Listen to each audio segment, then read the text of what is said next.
દિલ્હી લાલ કિલ્લા પાસે થયેલા બોમ્બ બ્લાસ્ટના અનુસંધાને સુરક્ષા એજન્સીઓ એલર્ટ મોડ પર છે.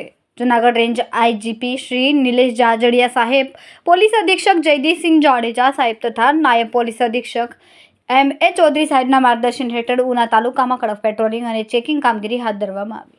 તપાસ દરમિયાન પોલીસને હકીકત મળી હતી કે નવા બંદર ગામની મદ્રેસામાં 3 અજાણ્યા ઈસમો રોકાયા હતા, પરંતુ કાર્યવાહી હાથ ધરતા મદ્રેસા સંચાલક મોહમ્મદ અમીન આઝમ અમિયા બહારોની રહેવાસી નવા બંદર સૈયદવાડા સામે ભારતીય ન્યાય સંહિતા 2023ની કલમ 223 હેઠળ ગુનો દાખલ કરવામાં આવ્યો, કારણ કે તેમણે જમ્મુ કાશ્મીરથી આવેલા 3 ઈસમોને કોઈ ઓળખ અથવા માહિતી વગર મદ્રેસામાં રોકવાની મંજૂરી આપી હતી. પકડાયેલાની પૂછપરછ હેઠળના ઈસમોમાં મકસૂદ અહેમદ ખાલિદ હુસૈન, રહેવાસી મોહરા બસિયા, જિલ્લો જમ્મુ કાશ્મીર; મકસૂદ અહેમદ અબ્દુલ લતીફ, રહેવાસી મોહરા બચાઈ, જિલ્લો પૂંછ, જમ્મુ કાશ્મીર; જાવેદ અહેમદ મોહમ્મદ રસીદ ચૌહાણ, રહેવાસી મોહરા બચાઈ, જી પૂંછ, જમ્મુ કાશ્મીર. આ સમગ્ર કાર્યવાહી ઉનાના માર્ગદર્શન હેઠળ એચ.એલ. જેબલિયા સાહેબ તથા સ્થાનિક પોલીસ ટીમ દ્વારા હાથ ધરવામાં આવી હતી.